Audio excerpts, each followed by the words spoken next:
Let's take a look at what could be the most diverse formation photo flight ever.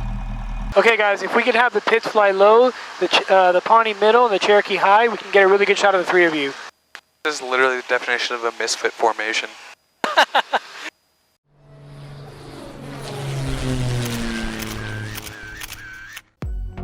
One day, a couple of members decided to get some photos of the airplanes in the flying club.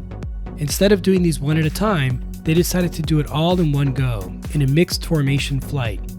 This is the story of how it was done and the photos we got from it. Before we go any further, I just want to say that this flight was the result of countless hours of practice formation flying, and all of the pilots were highly qualified and intimately familiar with their aircraft. This was an independent action, and no FARs or airspace were violated. The aircraft and pilots involved were Wayne in a Pitts Special, Hunter in a Piper Cherokee, and Trevor in a Pawnee. The photo ship would be the tried and true 172 flown by Johnny. I'd be taking the photos, and Justin, who was also an excellent pilot, was our onboard spotter. Aside from separation, a big challenge was finding an airspeed that worked for everyone. We decided on 90 knots as being a good target airspeed. Our collective flight would be known as Ripper Flight, which was the call sign used by these and other pilots in prior formation flights. Alright, now to the good stuff. We would take off in elements and then plan to form up at an agreed upon area. The flight and route was extensively planned on the ground.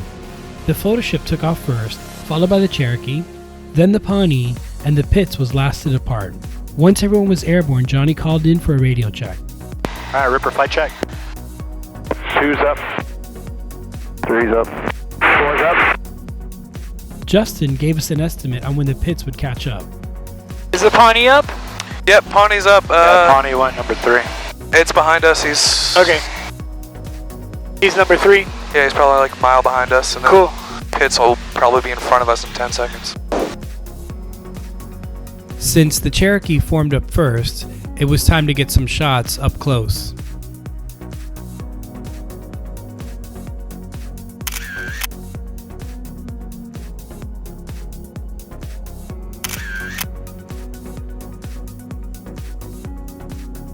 Easily the fastest in the group, the Pitts quickly joined and formed up.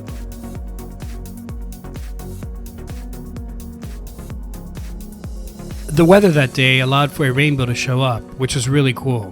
By the time we made it to the water, the 4 airplanes had formed up. It was time to get those group shots we all were talking about. With the airplanes this close, we had to direct their positioning to get the best shot as we flew along. Juan, you talk, actually. I'll hold your mic. Okay guys, if there's any way for the Pawnee to get a little bit behind the Cherokee, I can see him, because right now the Pitts is covering the Pawnee. I'll bring it back. Yeah.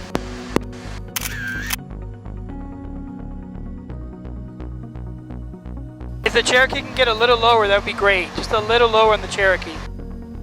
Hey, Cherokee, get a tiny bit lower. Tiny bit. Yeah. What's up? Hunter, get a little bit lower.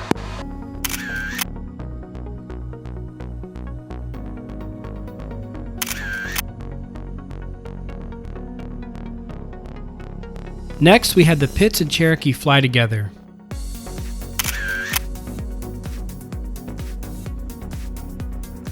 We had gotten all the shots of the Cherokee we needed, so Hunter went RTB.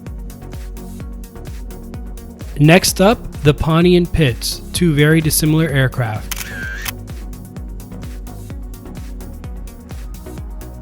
Now it was time to give the Pawnee some love. I still don't know how Trevor kept up with all of us, but he did.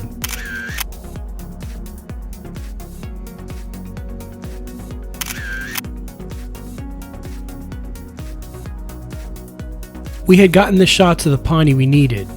Trevor broke right and headed for home. All that was left was the Pitts, and Wayne showed us a little of what it could do,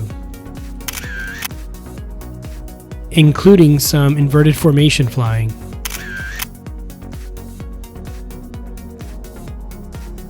Those were all the shots we needed. Everyone flew back and put away their airplanes. I'm very lucky to know some highly skilled pilots who are willing to go up and make these shots happen. It took a lot of planning and great flying. Thanks for watching, and if you haven't yet, please subscribe. Blue skies, tailwinds, and see you next time.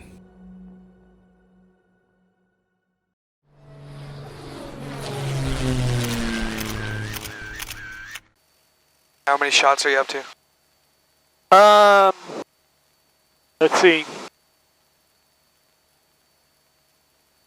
Only 985. That's it? Yeah, it's a slow day, man. Answer 2 Trevor, White Sirius is turning final. Runway 6. I didn't have anything interesting to photograph.